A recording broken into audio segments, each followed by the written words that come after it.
एक फुटबॉल के मैदान जितने बड़े आईएसएस को धरती से स्पेस में कैसे ले जाया गया होगा, और जब इसमें एस्ट्रोनॉट्स मौजूद होते हैं तो उनके खाने और सांस लेने के लिए ऑक्सीजन कहां से आती है, जानेंगे आज की इस वीडियो में।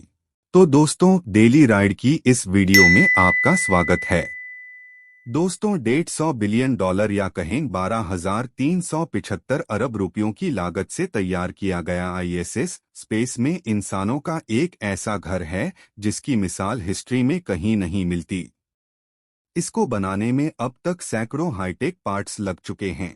इसमें 16 प्रेशराइज मॉड्यूल्स हैं जिनमें रहने और सोने के लिए अलग अलग मॉड्यूल, एक ऑब्जर्वेशन टैंक के लिए और 6 साइंस लैब के लिए भी अलग अलग मॉड्यूल्स शामिल हैं, जो सारे एयर टाइट टनल के जरिए आपस में जुड़े हुए हैं।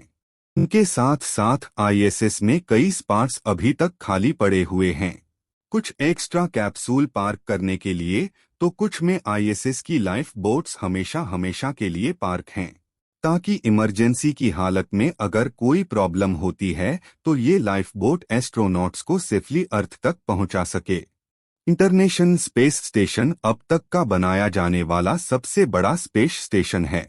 एक फुटबॉल फील्ड जितना बड़ा आईएसएस, जबकि धरती से 400 किलोमीटर दूर है, पर फिर भी इसको जमीन से दूरबीन की मदद से देख सकते हैं। या फिर इसके साइज का अंदाजा अगर रियल लाइफ ऑब्जेक्ट से लगाना हो तो यूं समझ लीजिए कि बुर्ज खलीफा का बॉटम या उसकी बेस जितनी फैली हुई है। इंटरनेशनल स्पेस स्टेशन इससे भी बड़ा है। आईएसएस का टोटल वजन 4,60,000 किलोग्राम है। यह इतना ही वजन है जितना 380 गाड़ियों या फिर 25 पैसेंजर बसों का होता है। पर सवाल ये है कि इतना वजनी और इतना बड़ा आईएसएस स्पेस में गया कैसे? आईएसएस की शुरुआत सिर्फ 2 मॉड्यूल्स से हुई थी।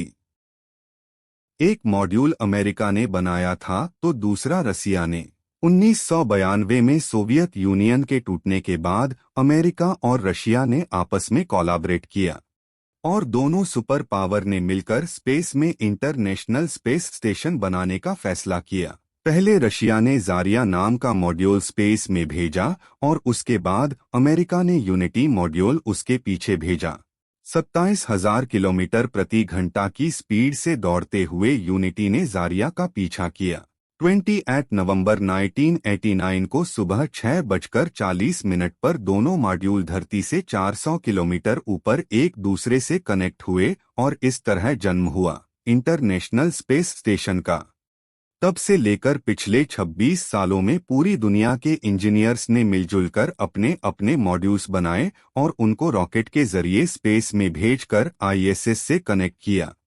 आज इंटरनेशनल स्पेस स्टेशन में यूएस और रशिया के अलावा यूरोपियन और जापानीज मॉड्यूल्स भी जुड़े हुए हैं। साल 2000 से लेकर आज तक आईएसएस में 24 सालों में कोई एक दिन भी ऐसा नहीं गुजरा जिसमें ये खाली हुआ हो।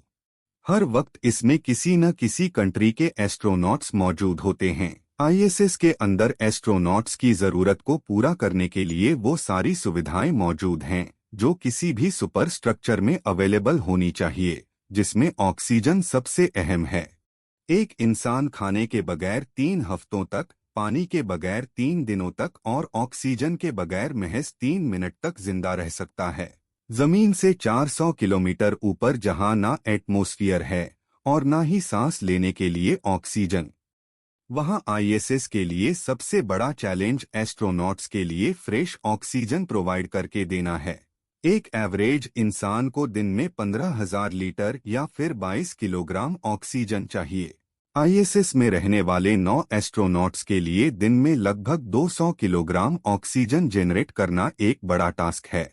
यहाँ एस्ट्रोनॉट्स के लिए कई दिनों की ऑक्सीजन सप्लाइड टैंक में मौजूद रहती है, ताकि अगर सिस्टम फेल हो जाए तो रॉकेट के जरिए धरती से ऑक्सीजन आने तक इतनी ऑक्सीजन मौजूद हो कि एस्ट्रोनॉट्स जिंदा रह सकें। पर रॉकेट के जरिए धरती से ऑक्सीजन पहुंचाना एक बहुत ही महंगा प्रोसेस है।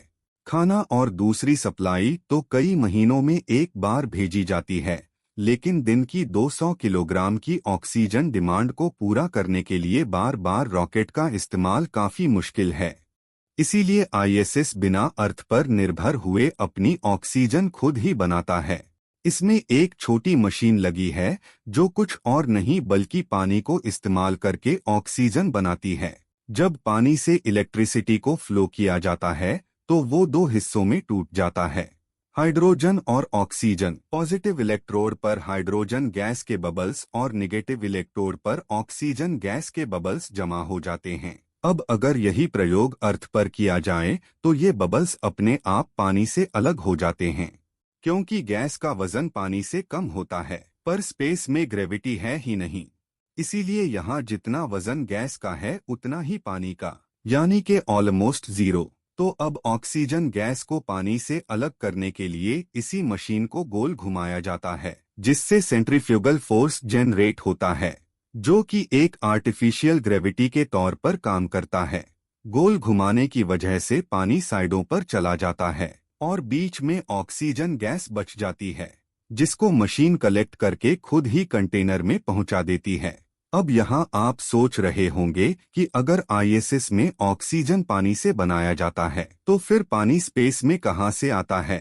यहाँ पर भी एक शानदार इंजीनियरिंग काम में लाई जाती है। इसी प्रोसेस में निकलने वाली हाइड्रोजन गैस को एस्ट्रोनॉट्स की सांस से निकलने वाली कार्बन डाइऑक्साइड से रिएक्ट करवाकर दोबारा से पानी बना दिया जाता है और आखिर में मीथेन गैस बचती है, जिसको स्पेस में ही रिलीज कर दिया जाता है।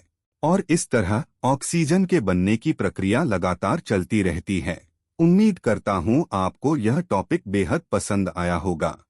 ऐसे ही नॉलेजेबल फैक्ट्स जानने के लिए चैनल को सब्सक्राइब कर लीजिए।